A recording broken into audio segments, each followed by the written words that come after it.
get by. It resides between my eyes. Walk through the fire, came out better on the other side. See, life's like a beach if you find the sand. And right now, I feel like 100 grand. You are listening to Inspired Insider with your host, Dr. Jeremy Weisz. Dr. Jeremy Weisz here, founder of InspiredInsider.com, where I talk with inspirational entrepreneurs and leaders. Today is no different. I have Dave Klein with North American Media. You could find them at NAmericanMedia.com. I'm going to formally introduce Dave in a second. Dave, before I introduce you, I always like to point out other episodes people should check out.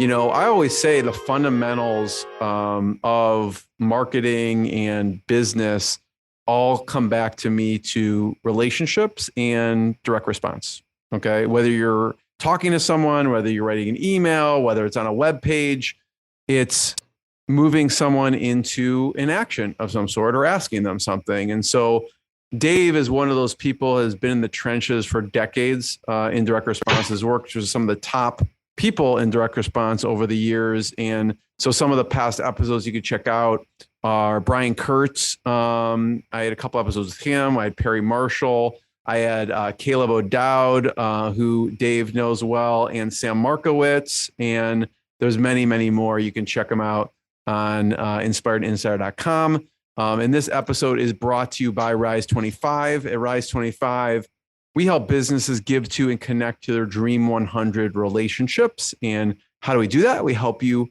run your podcast. You know, for me, Dave, you know me a little bit. The number one thing in my life is relationships. I'm always looking at ways to give to my best relationships. And I found no better way to do that than to profile the people and companies I most admire on my podcast and tell everyone and show everyone what they're working on, you know, so we could all learn. So if you've thought about doing a podcast, you should. If you have questions, you can go to rise25.com or email us support@rise25.com. And I was mentioning Dave Klein's the founder of North American Media, and he's a direct mail and direct marketing strategist and media buyer for mail, space advertising, direct mail, email. He's got over 30 years working with every type of business imaginable in every type of industry.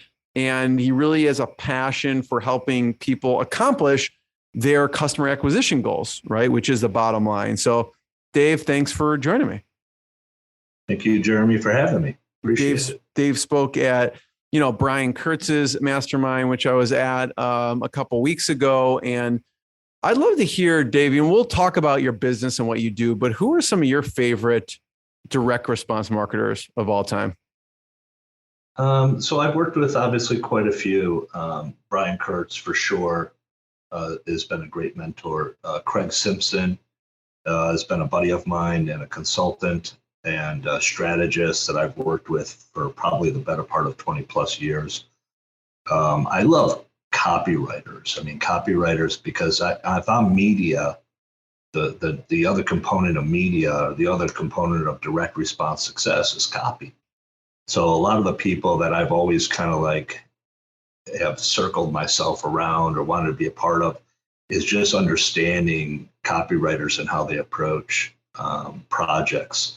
And I have, a handful of very close copywriter friends. Steve Wexler, who unfortunately passed away a couple of years ago, but him and I were best buds and would often talk about packages and concepts and strategy and what should I do to, hit these buttons. And always had a fun time collaborating together with him.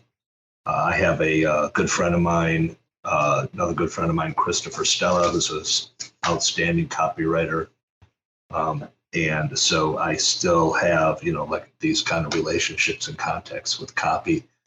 But there's tons of great copywriters out there, Eric Betchel and Peter Betchel, and the guys that are still in the business, right?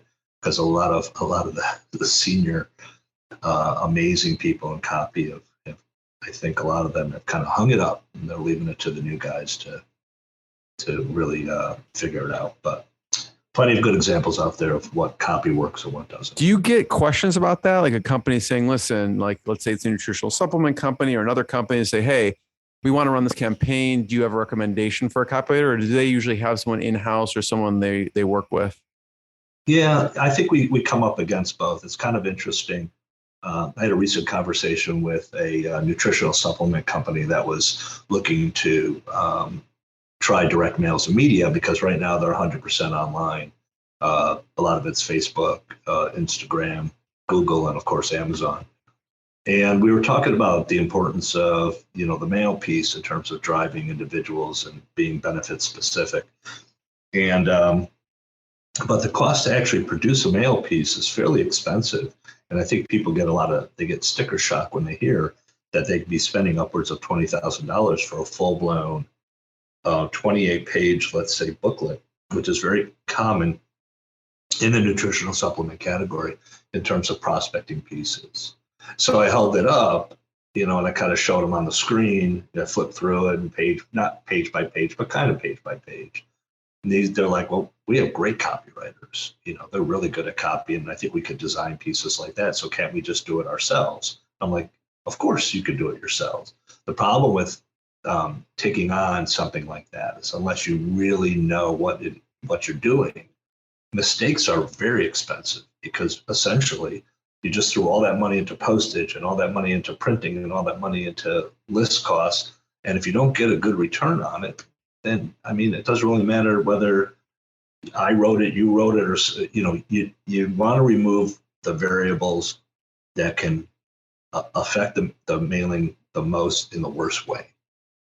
And the two most important variables in any direct mail marketing program is the mail piece and copy. Design is a big part of that as well, and the list. And those have to marry together perfectly. There's tons of people in the business world who have done direct mail that have had bad results, and they're like, direct mail doesn't work, which is absurd, because direct mail is one of the biggest media in the entire country in terms of sales and in terms of actual just messages out there. Direct mail is huge, and it does work. But if you don't work with the people that know what they're doing, it doesn't work. You look at Google, right? I get tons of direct mail from Google, right? And they own online, essentially. Facebook is one of the biggest direct mail companies. So is Google. Absolutely. Most of your major corporations that have huge online presences are doing direct mail and using direct mail now. So it's been a very interesting change in that media that I would say has really happened over the last 5 years, where you're starting to see Peloton and DraftKings and Tommy John and DoorDash and Farmer's Dog and Freshly and you name it. Like, they're all using direct mail now as part of their acquisition strategy, and it makes sense. As long as your ROI, your cost of acquisition is comparable or less than another media, why would you forego it? Just, there's no reason not to use it. And we're going to walk through some specific examples with specific companies, and then Dave's going to actually show some examples on the screen. So if you're listening, you can watch the video on Inspired Insider, and we'll actually be walking through some of these things. I do want to mention, people who are all online, these are some other strategies, some other avenues for you to acquire customers, right? So we're going to walk through some direct mail stuff that he's seeing, how it's changing, walk through space advertising. If you don't know what that is, we'll go over it. And there's just opportunity in alternative media and package inserts, and it will get the brainstorming juices flowing a bit. And I do want to mention, Dave, that Steve Wexler was awesome. I have had him on the podcast, and we did an episode, and he shared all, may he rest in peace. He was seemed like an awesome individual, and he shared some great stuff as far as direct response copy and marketing in general. Yeah, he was brilliant. So let's start with just give people an overview a little bit about the company and what you do. When someone says, Dave, I want to work with you, what does that typically look like in your services? Yeah, so a traditional list brokerage, list management company represents data files, and they also identify those list sources that would be ideal for a direct mail campaign. By definition, that's the job of a list broker, right? So that's what I started doing when I first got into business. It's what I still do. But ultimately, so someone says, Dave, I have this product. I want to reach 50 to 53-year-old males in this demographic and X number of attributes, and you would help them?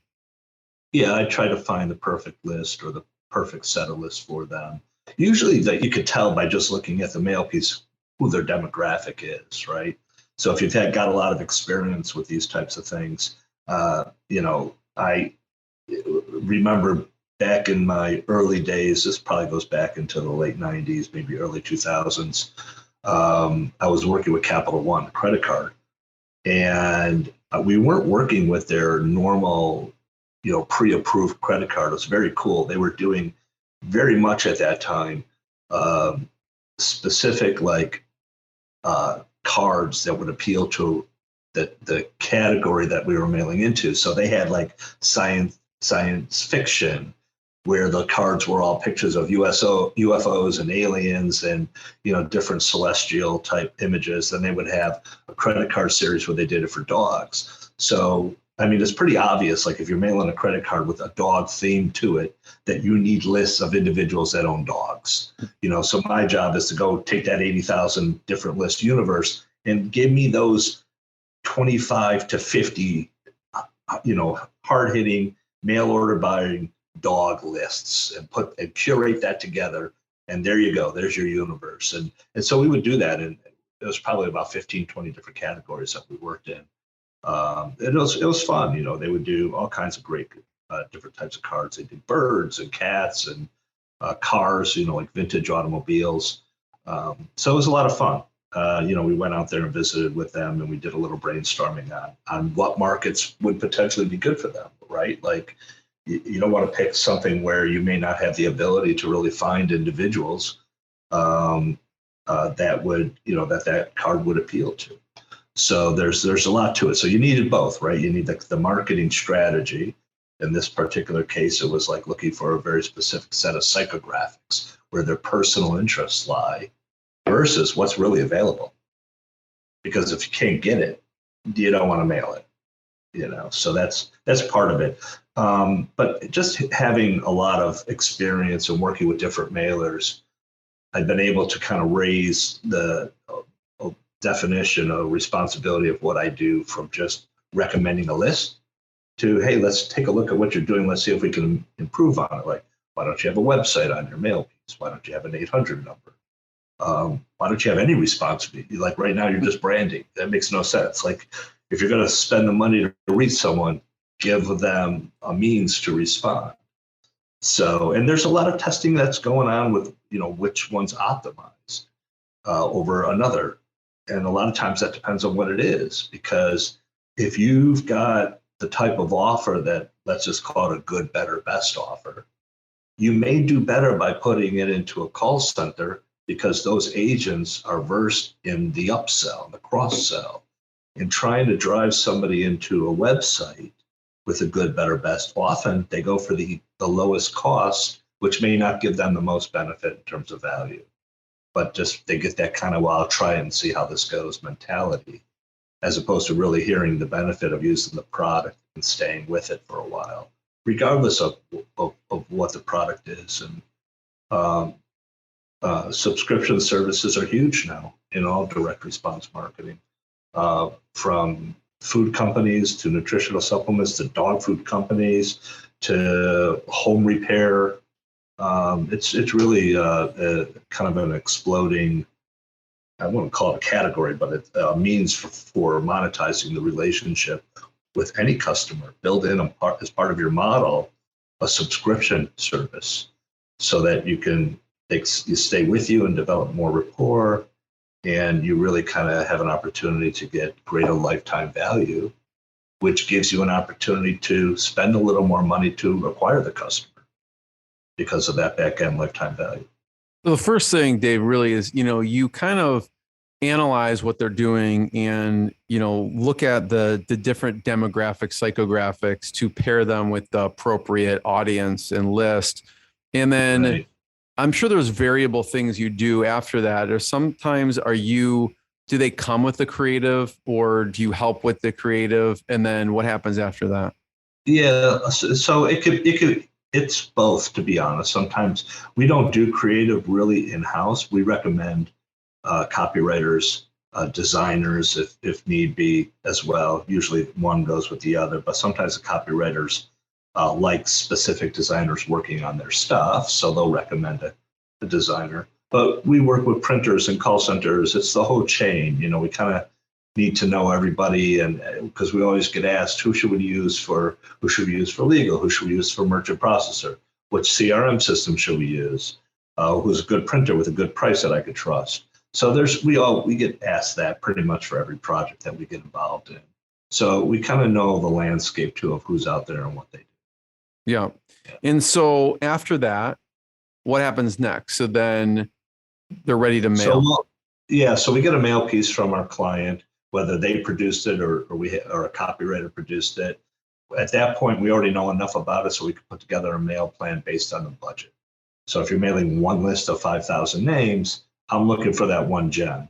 If you're mailing 100,000 names, I'm looking for 20 lists at 5,000 a piece, to get you the best overall understanding of what the potential is of what it is you're doing. So if I mail one source, your potential is that's one source. If I mail 20 sources and 18 out of the 20 do well, now I could say, okay, well, we can go from 100,000 now up to 275,000. So where if I started with that one list, you'd be able to go from 5,000 to, I don't know, maybe 10, maybe 20. So, understanding the client's budget is very important, not only for that one campaign, but kind of like, what are they putting into this? What are they looking to get out? So part of a more robust campaign may not be just lists. It may be creative too. We might say, let's take 2 or 3 different swipes at this using different creative going to the same names, not the same exact individual name, but the same source, and see if we can find a creative that works best. And then we marry that to the list that work best. And then you've got something that's super optimized. Yeah, I could see. So you may take, let's say someone's like, I want to run a 15,000 person test, and you'll take 5,000 from 3 different lists, and you'll be able to see, oh, wow, this blew it out of the water. This was okay. And this didn't work. And then they can scale up the lists that actually worked. That's right. Yeah. Or I could take 15,000 names from one list, and we could use 3 different creative approaches, because then I could say, okay, this list is like a lot of other lists that we can get for you, but let's find the creative approach that works best. Do we drive them to a landing page that kind of spells out the opportunity? Do you put it all in a mail piece and just use an 800 number for them to order? What's the strategy we want to try here? And a lot of that has to do with understanding the product, the complexity, the ease of it. Typically, the easier or less complex the product is to understand, the less you need in terms of creative. So DoorDash, for example, which is a piece that I have here, everyone knows what DoorDash is by this time. And so they could use a very simple mail piece, a $5 off. Try DoorDash, and on your first time, you use that code right there, and you save $5. So if you hold that up for a second, so if you're listening only, Dave is holding up a DoorDash piece, basic, it's a large postcard. Yeah, a little bit of an oversized postcard. Probably, I would say it's probably 4 by 6. And what's the headline? The headline they have is "Restaurants come to you." Restaurants come to you. Your favorite restaurants delivered. Really, the whole thing is the $5 off. Yeah. Everyone knows what DoorDash is. It's just getting someone to take the risk, I guess, in trying it, because a lot of people, don't, or maybe they use Uber Eats or another brand out there, so they want to get on the phone. Yeah. So it kind of on that topic of where's direct mail going? How's it changing? So you use a DoorDash. There's also, I don't know if you want to pull up Bombus or Freshly or one of those, or both. Yeah. Just talk about what they're doing. It's what's interesting, and I'll hold up some pieces, is that because of online, the way that we communicate in marketing and advertising is changing. Like online is developed in its own way, right? And its own strategies and methods. And how you want the website and things like that to look.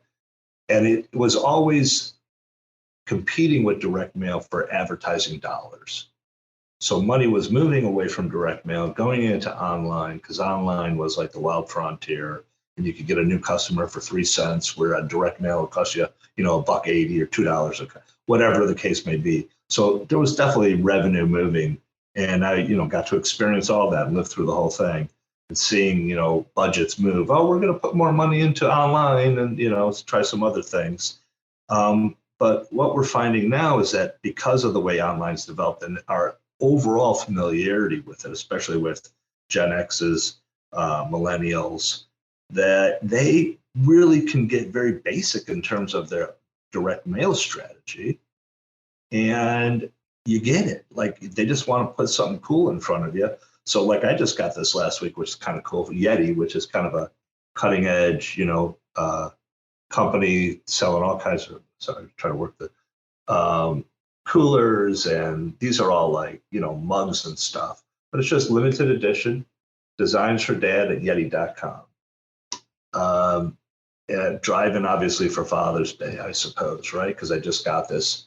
Why they would send it to me, being a father, I don't know. I don't know if I'd buy myself a cool dad thing, but this is the type of thing where I would love to engage with these types of companies and be like, let's just talk about the strategy. What are you trying to accomplish? And like, they should have been directing the list to females XYZ, right, ages. So, because are you really gonna order yourself one of these things?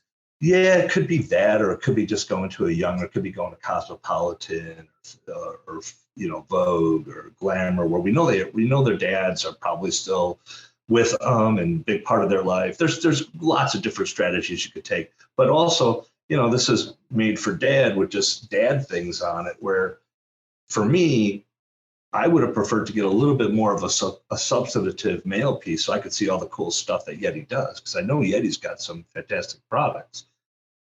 But right here, they're just showing, the made for dad stuff, which is great. I mean, it's great branding. It's expensive to brand, though. They're not a big call out with the website. And if you're going to keep it this simple, I say QR code.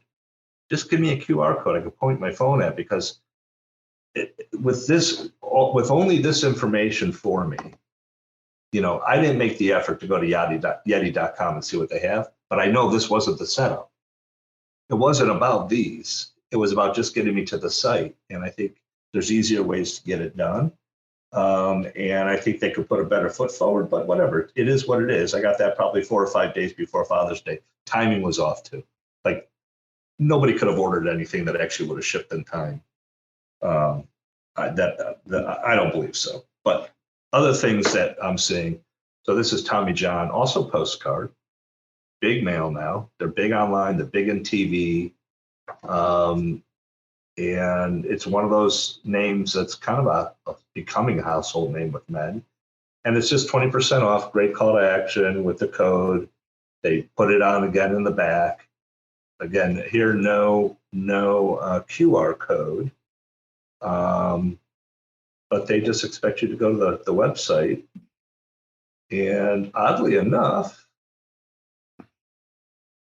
though it's hard to believe, they actually don't put the website on here. Oh, yes, they do. Visit TommyJohn.com. Sorry, they don't make it really obvious, but TommyJohn.com. If you have to search for it, there could be. I would have made, I guess it seems a little odd to me. If anything, anytime you see a 20% off and a code, where it tells you what the offer is, there's got to be a call to action there besides just the code and what you get. There should be an 800 number. There should be a URL. There should be a QR code, because now I got to turn it over away from what I was focusing on and figure out what to do next.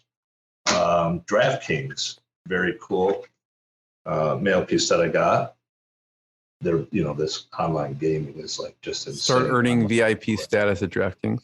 Okay. Yeah, start earning VIP. Exclusive offers inside. I don't know how exclusive they are, but you can see they kind of keep it fun.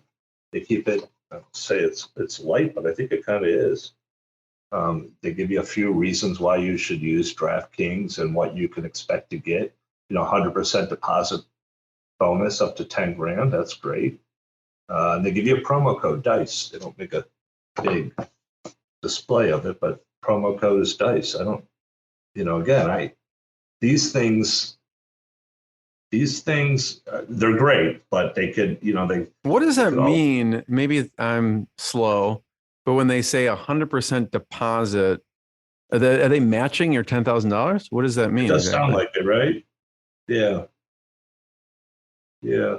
So I don't know if that messaging could be clear. It says deposit amount and match amount require 15-time playthrough at different game contribution rates. So they, in very small font right there, they kind of have the disclaimer what they actually mean when they say that. Got it. That does sound pretty enticing though. Bombus, most comfortable socks in the history of feet, 20% off your first order. Bombus.com. There's the front of it. There's the mailable side, address side. And these have, this is what's known as a gated mail piece, which is kind of cool. They're going for a little more real estate here. So they've got some lifestyle images, some copy, and then it opens up from there to even more images and copies showing all the different socks that you can get, and then that they donate socks. That's one of their big things. For every pair you purchase, they make a donation to individuals that need socks. So pretty cool stuff. You were mentioning, Dave, too, before, talking about direct mail and athletic greens and super beats. I don't know if you want to talk about those. Yeah. So the nutritional supplement, dietary supplement marketplace is typically for an older audience. It's typically a 50+ audience. It's where you start really becoming concerned with your health problems, and you're looking for the benefits of a natural alternative to maybe prescriptions, or maybe it's just not bad enough that you really feel like you need to go on a prescription, but you want to get some help with natural alternatives. So people turn to nutritional supplements with all kinds of, there's so many of them out there, so many different ingredients. And that's why if you walk through a Walgreens or a CVS, it's pretty much at least one full aisle, if not two. And most of them are gummies these days, right? There's a lot of supplements and gummies. But the typical type of mail piece for that audience is kind of really this long form piece like this that goes into, spread by spread by spread by spread by spread. And they're about 28 pages or 24 pages of copy. And then at the end, there's an order form, or they try to drive you to an 800 number, as in the case in this particular piece here. And that's can you hold that up again, Dave, the cover again, just so I can see so this is science to discover the source of neuropathy discomfort and develop the breakthrough that relieves it in just 15 minutes. And then this is brings you relief in 15 minutes. Right. So that's what this product is. It's a cream that's got that you can put on for nerve pain, lower leg health, and things like that, called Neurite RX. It's a very big seller, probably be in retail soon. And it's the typical format that you would expect to see for direct mail, and has been that way for a very long time, whether it's AARP that's mailing you to get a subscription or sign up for their membership. It's usually a number 10 envelope mailing that's going with a lift note inside of it, an order form, all the reasons why you should respond to the mail piece. Colonial Penn, Publishers Clearinghouse, all you disabled American veterans, all these long-standing, well-known direct mail companies that have huge databases that have been doing it forever. Even catalogers, the Williams-Sonoma, they're sending you a 40-page catalog. Victoria's Secrets, Dick's Sporting Goods, all have used and relied on this long-form direct mail format. that it's very expensive, and it's not really new. There's nothing fresh about it. What's interesting is a lot of online companies aren't, like Amazon started mailing a catalog of hit products. So they went from, being an online merchant to opening stores to mailing catalogs of bestsellers, so it's a lot of things are coming kind of full circle. And that's why I say, so what we're seeing in nutritional supplements is that there's this desire or need to want to give consumers information, but keep it real simple with these kinds of, branding themselves like a DoorDash would, I suppose. They don't have the household name yet, but they're just trying to create that image in consumers' mind, find the ideal consumer that they're really looking for, and then continuing to promote to them. So Athletic Greens is a green drink that gives you all your vitamins and nutrients once a day, and you're good to go. Very similar to Super Beets, which is somebody we're working with, and we told them right when we started, they weren't crazy about that long form, because they're like, we know customers are typically 60, 65 plus. We want to get the benefits to the consumers in their 40s and 50s, 30s, 40s, and 50s. But that type of long format doesn't appeal to that type of a consumer, because they want it quick. They want to see what they're going to, what it's about. They love it when there's name recognition. And if they're online a lot and you're spending money online, this is Farmer's Dog, then perhaps there is another way. So we're experimenting with it right now. Hopefully we'll everything's a test, right? Everything's a test. I mean, I know Athletic Greens, I've seen that piece a few times. Like somebody says to me, how do you know someone's working? Well, if you don't actually work with them yourself, then you know because of repetition of seeing the piece. So, and unless they're not tracking, but hopefully they are tracking. Oh God, unless they got a lot of VC money. Let's talk about, so direct mail, a bunch of examples, and space advertising. What are people doing in space advertising? And for people who don't know what that is. Yeah, so space advertising is simply advertising in newspapers and magazines. That demographic is older as well. I mean, it's really a 50 plus. There are magazines, your people, even though people might be a little bit older, but Cosmo and Glamour and Vogue, but those don't really carry direct response ads. And we're talking about direct response today and customer acquisition. So they're branding, and ideally you're buying them, they're trying to create a mindset within the consumer of what their brand is and how it is, and how it's a part of their life, or could be a part of their life. But they're not driving to website. They're not driving online traffic, though I think they probably will soon, because I got to imagine most people, even people one-off products at retail, would love the opportunity to just sell it directly to consumer. I don't know why they wouldn't. So I would imagine at some point, pretty much every ad you see, even if it's a branding ad, will have a QR code at least, which will bring you right to the page where you can transact. I just don't know why marketers wouldn't do that. So what about Unicoin? What are they doing? Yeah, so Unicoin, which is very cool, it's actually a new coin that's not in circulation yet, but they're bringing it to market. And that's from the Unicorn Hunters, which is you can see them on YouTube. Steve Wozniak, there's a bunch of really like high profile individuals, entrepreneurs and moguls that kind of created this Unicorn Hunter, which is a show kind of like Shark Tank, but a little bit more businessy. Like it's a little bit more professional in some ways, and less promotional, because they're really trying to get into the person's business. And I think they spend a little bit more time with it. They created this coin, this conceptual coin called Unicoin.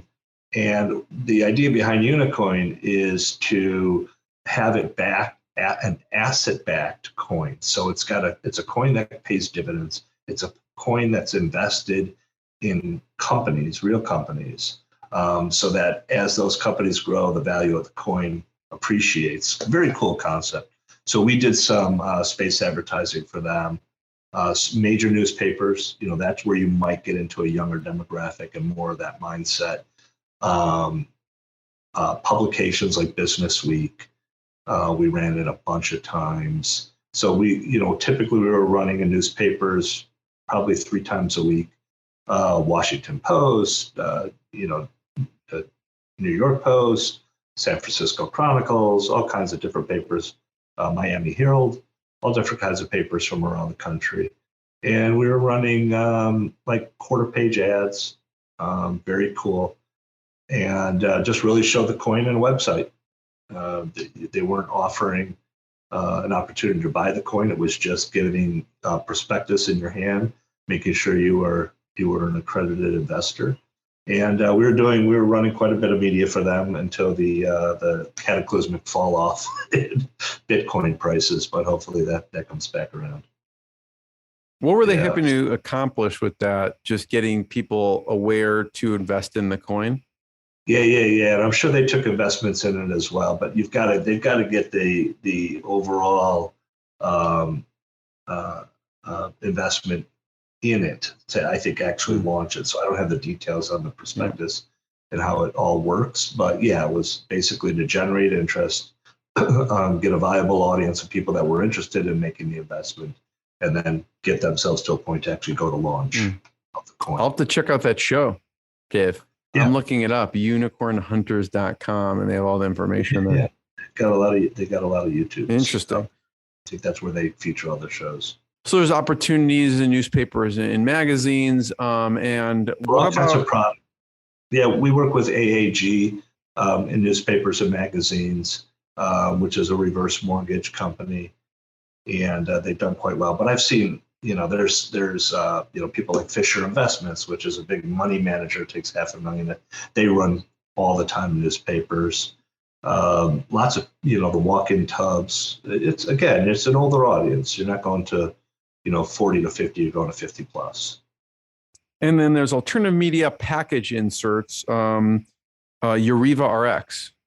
Yeah, that's another client of ours.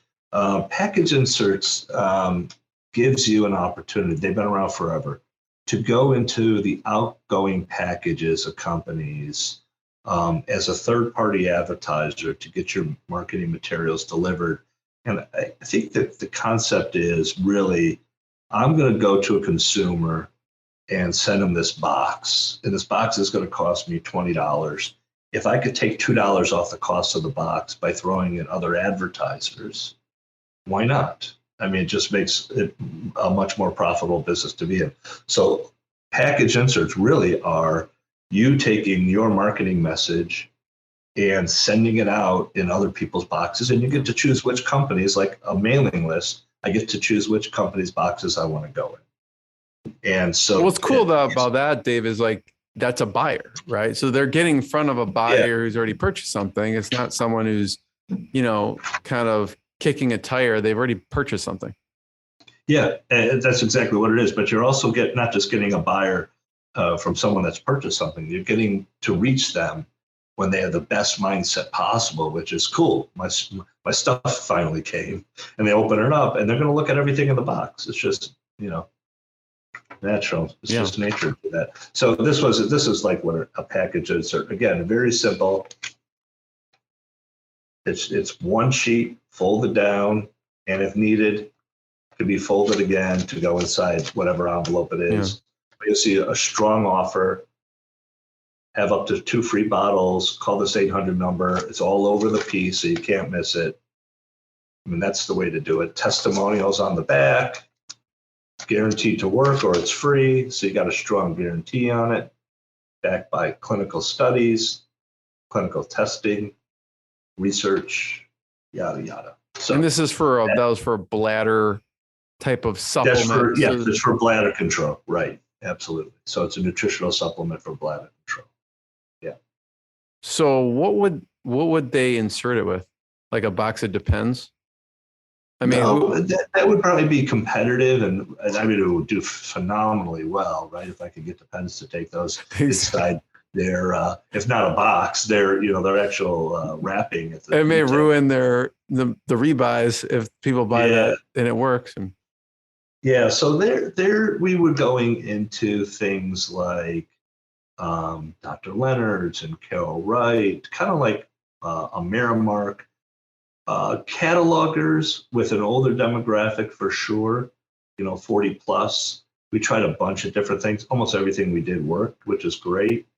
But it's a really good media. It's fairly inexpensive because you don't have heavy print costs. You have no postage.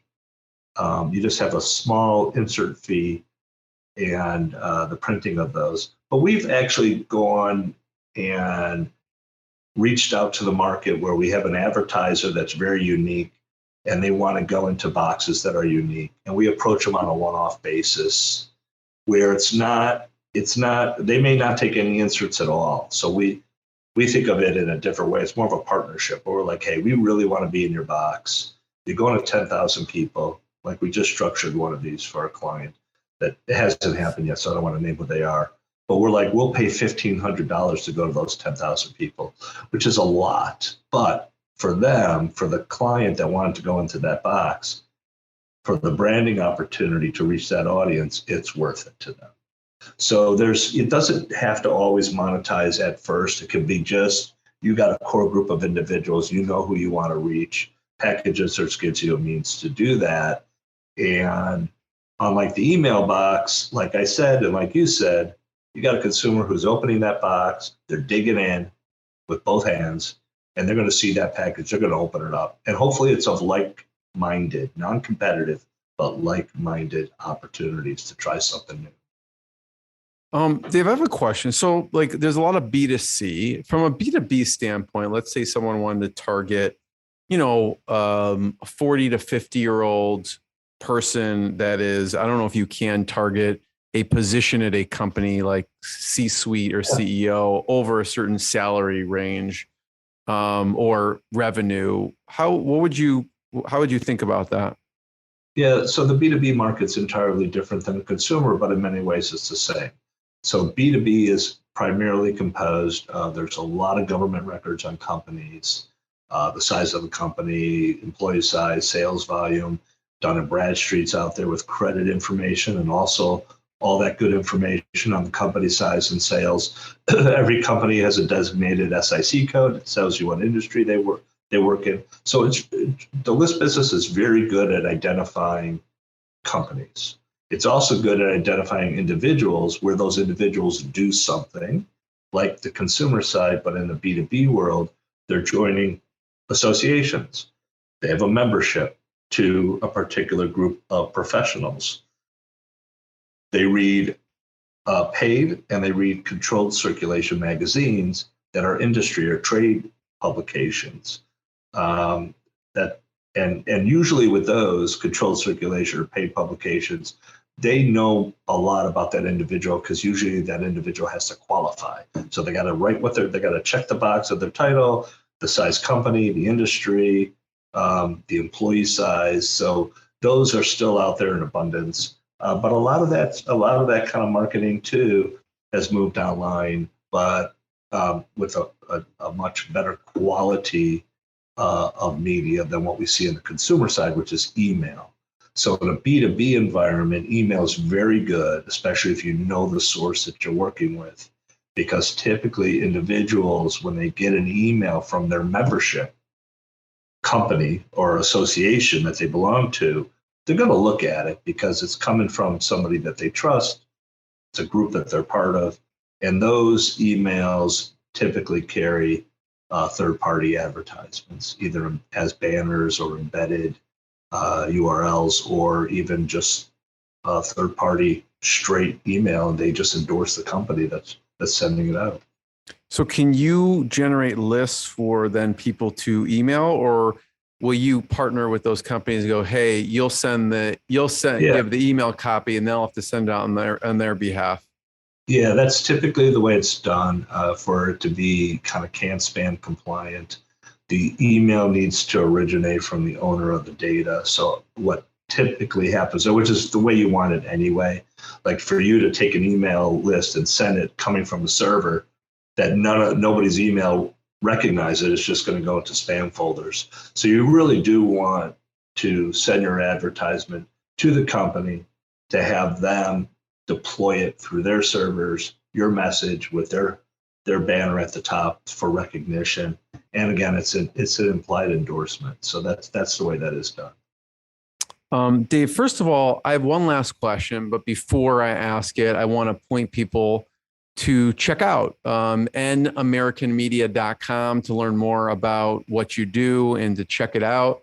If you have questions specifically for Dave, they have a contact us. You can go there or call their number.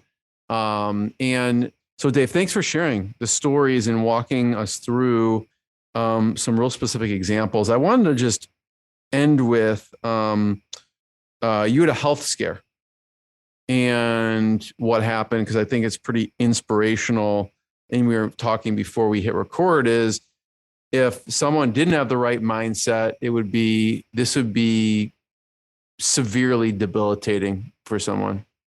Yeah, I believe that to be the case. But what happened? Devastating, depressive. I went into the hospital in November of 2018 with the flu. And by the good grace of God, I ended up staying over, but I got what's called sepsis.